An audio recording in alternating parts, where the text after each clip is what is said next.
Hello again. Today we're learning how to write the letter S. I'm using plain paper to begin with because we don't have to be quite as exact as we do on handwriting paper, but you use whatever suits you. We start with two shapes you already know, so I'm going to link them together. Lead in, curl over wave. Lead in and add a curl over wave. You know the next bit as well. Lead in, curl over wave and back over the top. Now can you see I've stopped just here? Practice that a few times and then we'll add the next bit. Lead in, curl over wave, back over the top and then slope slightly down and over to the right. Let's practice that again.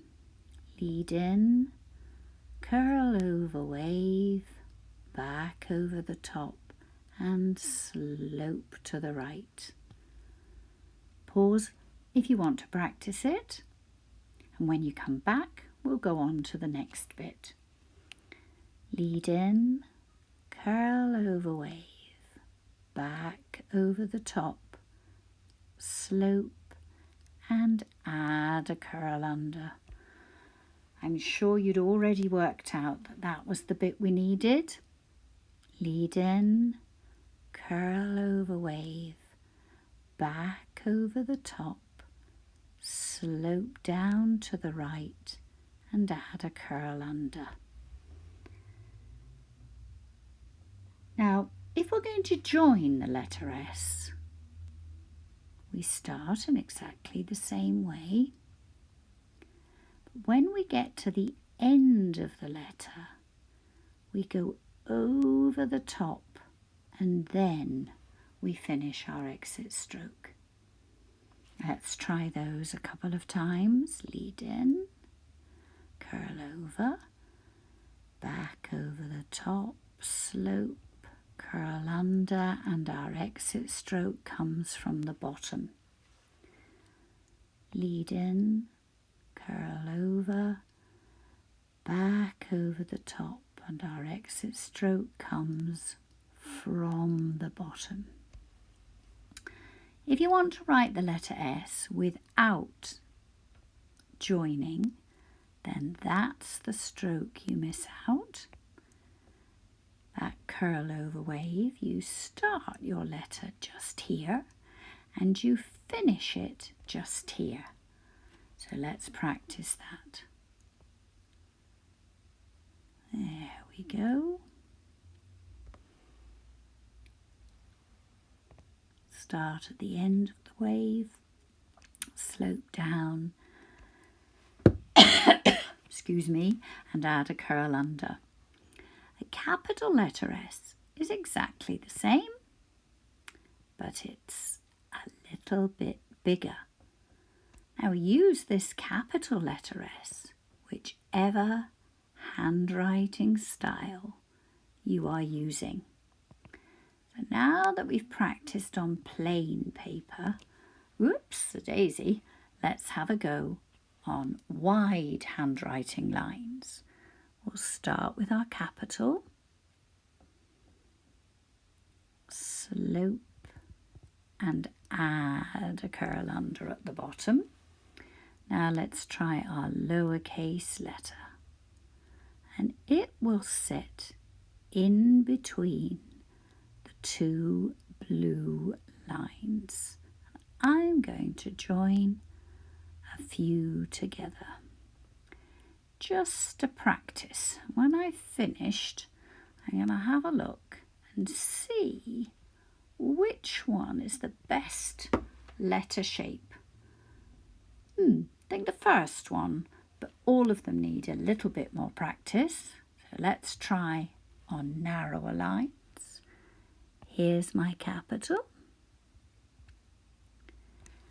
And here's my lowercase letter, or my little letter. And it needs to sit, whoops, better try that again, in between these two blue lines. Now it's a lot to fit in when the lines are narrower, so practice it as many times as you need. But for now, we need to think about how we know when to use the letter S. We need to listen for the sound S. S.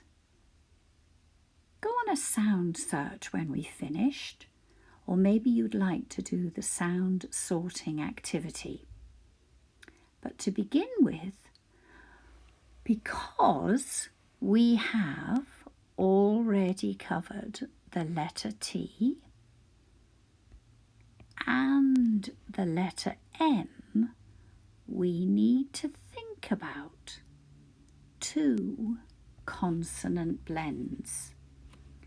S is a consonant, T is a consonant, and M is a consonant. And sometimes we blend them together. Listen to these blended sounds. St, st, s. Right at the beginning, I need to write the letter S, and then I could hear T. So I join on the letter T. St. Sometimes it's quite tricky in a consonant blend to hear both of the sounds. Let's try that again. S. T. And the other blend, sm. Sm. I can hear S, so I need the letter S. Then I could hear so I'm going to join on the letter M. Sm. And again, this can take practice, not just for the writing, for listening to the sounds.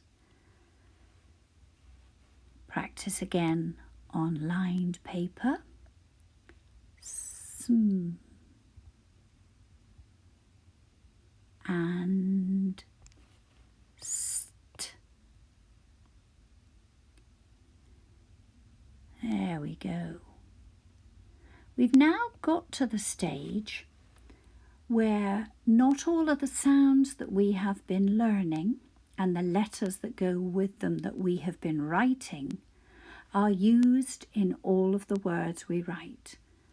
So as well as the sound sorting activities, please do the building speed, because that will be the only exercise that includes all of the letters and all of the sounds.